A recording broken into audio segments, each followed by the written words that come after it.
Welcome to this week's episode of Don't Work with Tossers, the podcast that helps you rid your life of tossers and improve your work-life blend. And I am so excited to welcome this week's guest, Deborah Ogden, who, without Deborah, I wouldn't actually have the production home at Albion Street Studios that I have. And that is all because of our lovely mutual friend, Mandy Taylor. Deborah has inspired me with her More Impact podcast that it took me quite a long time to listen to her latest podcast, because you had a podcast before that, didn't you, On Brand with. And it took me a few months to catch up, even though my friend Michelle Cowan, had told me to listen to it. And when I did, while I walked on Filey Brig one morning, it reduced me to tears, and I picked up the phone and rang Deborah and said thank you so much. So it's my pleasure to welcome you today onto the podcast. Thank you. It's funny being this side of the microphone. And today we are going to give the title of this podcast, Don't Let Tossers Impact Your Personal Brand, because if there was ever a person to talk about personal branding, it is Deborah Ogden. Deborah, tell us a little bit more about what you do and how long you've been self-employed and what personal branding is all about. Gosh.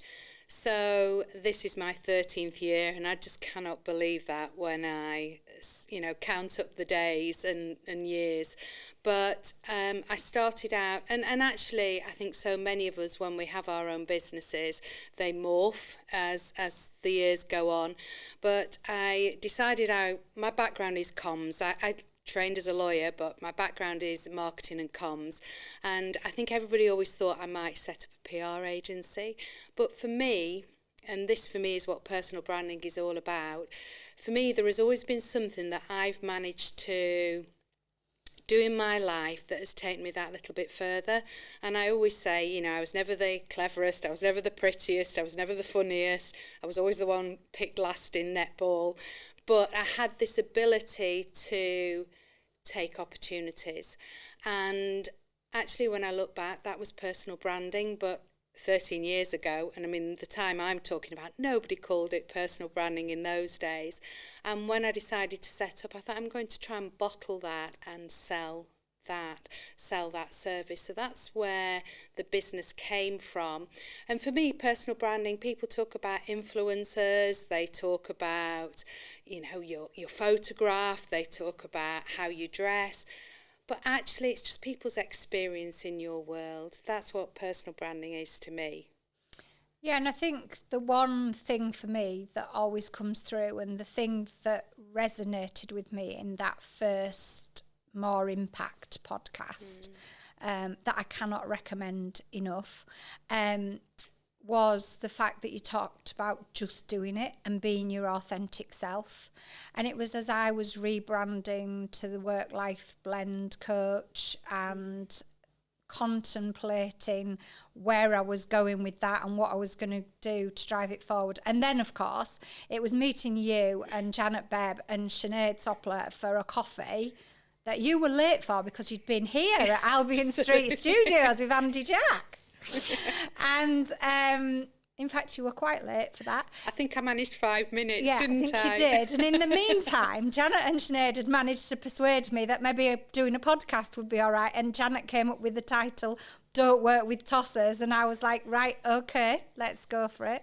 But I think the thing for me around personal branding is that being your authentic self. And actually, the interesting thing is that it's often the people that show those tosser traits or what you interpret as your tosser traits, because as we talked about in episode 1 with Naomi, it's like one person's tosser is another person's lover, and it's how you interpret the tosser traits. But it's often those tossers that can prevent you from being your authentic self. But actually, when it comes to personal branding, and I know you talk about this loads, that you have to be authentic and the authentic you to start that personal branding, to start it all. Yeah, it's really interesting. So, and I think there are different levels of authentic, because, and I think authentic is one of those words that is becoming so overused. Yeah. So for my clients, I say, just be your best self. What is your best self? Show up as your best self.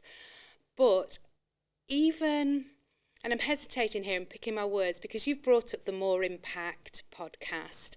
Now, for me, that is me at my most authentic. And actually, I hadn't realised that I perhaps wasn't being as authentic as I possibly could be in my day-to-day, because it's a bit of a sliding scale, isn't it, depending on where you are, whether you're presenting, whether you're coaching somebody. You need a different level. You turn the dial up and down. But for me, on that podcast, I felt quite vulnerable, because it's just my work being put out there. But also, because it's just me talking, you are yourself. You can't pretend. And I think that's where the challenge with personal branding is, that people think it's all fake it till you make it. It's all that, let's put a front up, let's get it filtered for Instagram so it all looks beautiful. But we spot a fake. And also, how can you, from a personal point of view, work-life blend, how do you show up as somebody that isn't authentic every day? It becomes exhausting, and it becomes, you get that complete lack of congruence that isn't great for any of us. No, it's not. And I think it's, as you say, we turn the dial up and down, because I have a poster in my office that Gaynor, my lovely designer, created for me. It's more Marmite than Magnolia. Yeah. Now, I know I'm more Marmite than Magnolia to a lot of people. I know that a lot of people don't necessarily like the way I present, or I don't say don't like it, but it's not their style, and they're not necessarily, they might not like this podcast because they might want to get like your More Impact. I love it, but there's people that won't, and it is turning the dial up and down. I know on occasion I can be quite sweary. I've been very good on these podcasts, but that's me and how I am. But I'm also a very caring, compassionate person as well. And some of that other element of me comes out when I'm frustrated and I can't necessarily express myself in the way that I want to. And I think that's interesting. But I do, when you talk about personal brand, because I do coach, I work to ensure the well-being of a business owner and their business is as good as it can be, and the way they present that business, the way they present themselves, especially if you're a freelancer or the smallest of micro business where you are front-facing, as you and I are in what we do. It's not just about you and the pictures that you share, it's about the tone you use and the terminology you use and the things that you're talking about and you deliver, and it's much bigger than just image, isn't it? And I think that's where it can be lost. And I think one of the few good things that came out of COVID was an understanding of people being visible and that you have to be seen. And I've certainly seen more interest and more understanding of what personal branding really is in the 12, 18 months since we've come out of working from home. And I think an understanding and an acceptance by small and larger firms that this is something that's here to stay, and it's something that we need to develop our teams in. And you can have the biggest business brand or the smallest business brand, but that will be impacted by the people that are in your organisation. So your brand is out there, but you've also got those individual brands within the business brand, and that's what people actually buy into. It's those individuals. So whether that's good or bad, it's the individual personal brands that impact that much bigger brand as well. So I think it's that understanding that it's a projection of people's experience of what it will be like in your world. So anybody listening to this podcast gets a flavour of what will it be like to work with Tina? What's Tina really like? And it just gives them a flavour of that. So whether that's Magnolia or, it just gives them an example of, oh yeah, I feel that connection. Yes, I'm part of her tribe, her audience. Or actually, no, it's not for me, and I'll go elsewhere. And I think that's one of the hardest lessons to learn as a business owner, that it's okay for people to walk away. They're not your people. You don't want those people. You want the ones that are going to be your advocates for life, that are going to tell everybody all about you, that absolutely get what it is that you do. And element 4 of my Work-Life Blend programme is the title of that is Build Your Crowd Wisely. And that is exactly what you're saying. Those that, I always used to say those that promote you, those that support you, and those that buy from you. But I've recently added to that those that appreciate you as well. Yeah. Because actually some people, it's people appreciating maybe that gesture that you've done, or I personally could start the Deborah Ogden Appreciation Society just because of the different aspects of what... I'm very grateful. Yeah. So if you need one, if you need somebody to found it, and you know what I'm like, I always like to be involved in... but again, and I think probably that's part of the reason I got involved with Mandy, with the Be More Mandy committee, because I appreciated her. But it's no coincidence that we're all friends, though. No. And we all attract like. Yeah, I don't think so either. And it's back to that building your crowd wisely, making sure the people in your crowd are those type of people. But you don't only just work with business owners, do you? Because often people, this is the other thing people say to me about branding and personal branding. As you've touched on there, it's also about within your team. So you work with a lot of larger businesses where they're helping their team to look at their personal branding, because as you say, that's really, really important. Yeah, so the biggest, and I wish somebody had told me this when I was, way back when, but the biggest decisions about your career are probably going to be made when you're not in the room. And if you think about that for a moment, so the decisions that are made, you need to make sure that when your name comes up, it's the narrative that you want that is said about you, and not a narrative, somebody else, there might be a gap there, a vacuum, so somebody else will fill that in for you. So to be able to manage what that narrative is incredibly powerful, and it's those traits that we want to, we all have those traits that we're not as proud of, but then we all have those sweet spots, those real superpowers, those strengths, and we want to be making sure that it's those that we're articulating, so that when somebody is making those decisions about our career, whether we are the person that goes on the project that we've always dreamed of being involved with, that it's our name that is top of the list. And I've got so many clients that have done that, have recognised that if they volunteer maybe on mental health or diversity and inclusion, their real passion projects, that has actually led them to their dream role, that has incorporated that further on down the line because they communicated that passion at some point. So incredibly powerful for business owners, that's obvious, more obvious, but for people within organisations as well. And I don't think that's something, and I don't know that you might know more about this than I do because it's your area of expertise, but when we look at young people that are leaving education, whether that's going from doing A-levels or even leaving GCSEs, as your son's just done his GCSEs and he's gone on to college, but others might have gone to become an apprentice, or people have gone on to university, and when they're leaving university, I don't think we put enough focus to help young people with their personal branding to get that job, to move them forward. It's about, you know, the qualifications you've got, or that aspect of going for a job, or do your strengths and weaknesses fit with the job description, or all of that.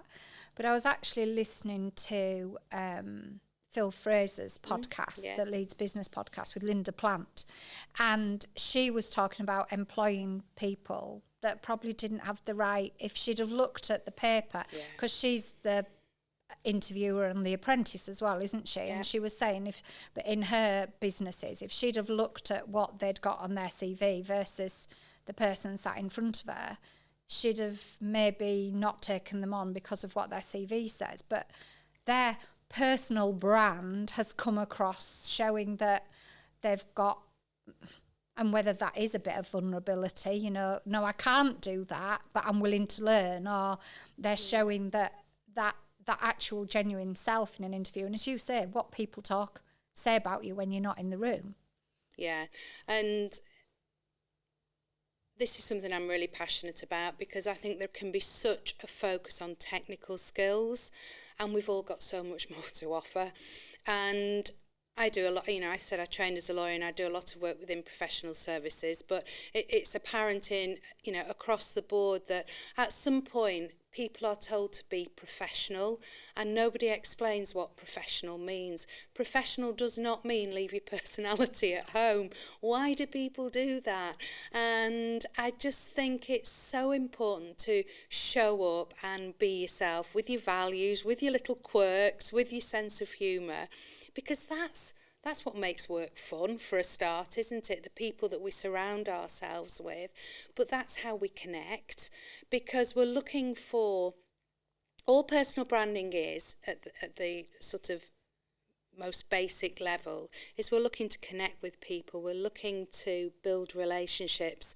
And therefore, if we find something in common that we connect, it's about that warmth, that connection, and that comes from sharing personality. If we're professional and we become if we become magnolia or a little bit sterile, then we've nothing to buy into. So I think young people I think there is too much focus on social footprint. Yes, of course, their social footprint is important, but my poor son has been drilled on shaking hands, making sure you can make eye contact, making sure that you can do small talk. You know, he rolls his eyes and says, "Stop coaching me, Mum." But I get that all the time. Absolutely. But then I know that when he's in those difficult situations, secretly, not that he'd ever tell me, he appreciates it, because it's become second nature to him. And I think that's something I've not really sort of expressed on a podcast or when I'm speaking before, but I think if you do things regularly and you start doing it at a young age, it becomes a habit, and it becomes more of who you are rather than what you do. And I think in personal branding, people think, oh, I haven't got time for that, I'm busy, I've got so much on. And I often say to people, well, don't think about what you've got to do. Think about who you can be. Think about how you show up. And if you show up when you get out of bed in the morning and you think, you know what, I'm going to show up as my best self today, what does that look like? Then chances are you're going to be about 90% of the way on your personal brand, because you're going to be a pretty decent person to be around. And actually, that's what we all want to work with at the end of the day, isn't it? It is, and I think when we talk about not letting tossers impact our personal brand, I think the problem with tossers is, which I've got a whole strain of these going through. Everybody's had a problem with tossers. I personally think maybe the problem with tossers, if we don't have the confidence in ourselves, is that those tossers then impact on our personal brand, because they infiltrate us. If we're not being our best selves, or we can't be because we don't have the confidence to be our best selves, then they infiltrate into our psyche and impact our well-being and everything. And when we talk about work-life blend, going to a job, as we say, where we're not being able to be our best selves for whatever reason, whether that's a colleague or it's something going on at home behind the scenes that we don't know about, then that is when they have that, even if they don't necessarily mean to be a tosser and act like a tosser, it can still have an impact on us and how we're then able to show up as our best selves. Yeah, I think, again, I think there's a perception that personal branding is about putting your social media feed out there and making it look great. Actually, for me, what do I sell? I sell confidence. That is what I sell. Every single person that comes to me has a challenge somewhere about their confidence. And what your personal brand allows you to do is the way I approach it anyway, is that we do the work that most people don't want to do. It's that reflection. It's looking at your values, looking at what your strengths are, getting feedback on the areas that perhaps, could do with a little bit of improvement. And once you do that, for me, that's the gold dust, because you get feedback and 95% of it is, oh, Tina's wonderful. We love working with Tina. She's great fun to be around. And then there might be 2-3% that, I don't know if she realises, but on a Monday morning, we need to, let her have 3 cups of coffee before we go in and open the door and put something to her, whatever it may be. We've all got those little foibles, haven't we?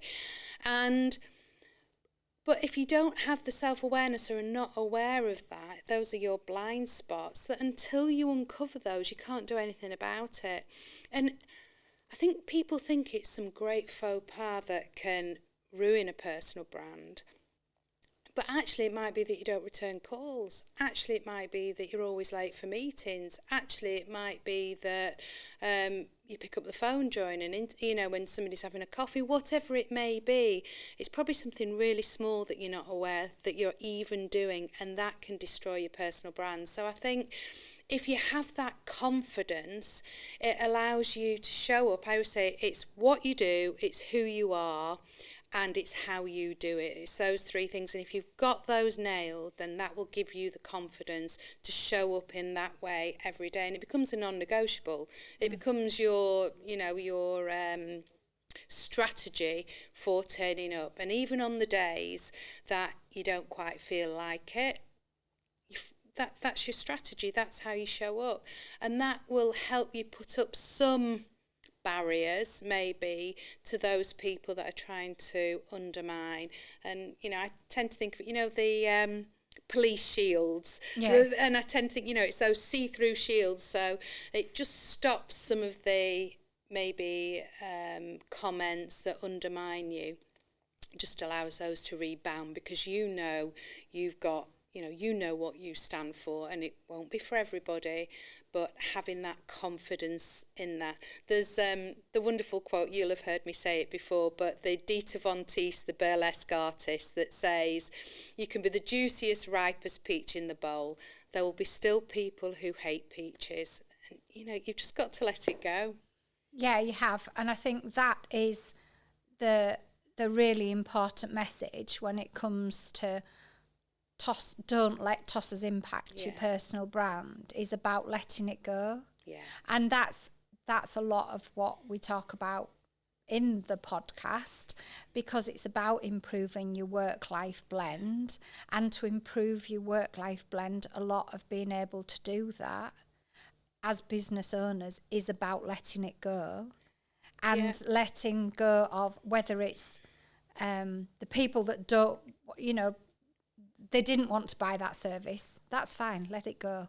They didn't like your personality. That's fine. Let it go. And don't necessarily look at them that they are a tosser. Just look at them that they've helped you to improve the way that you are operating as a business or a person in that work and life. Isn't that a lovely way of thinking about it as well? It's like they're little personal trainers that are sent to us to just check in with ourselves and say, do they fit in my world? No, they don't.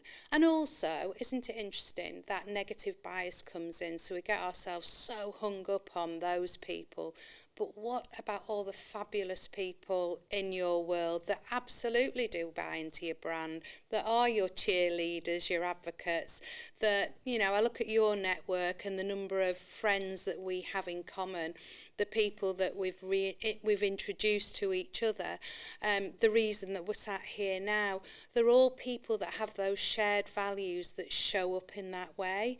And that's, for me, the word personal branding sometimes I think can make people go, but actually that's all it is. It's about that connection. It is. And I'm so glad that we're connected. And I just want to say thank you for being my guest today on Don't Work with Tossers, the podcast. Thank you, Deborah. Oh, thank you, Tina. It's been super.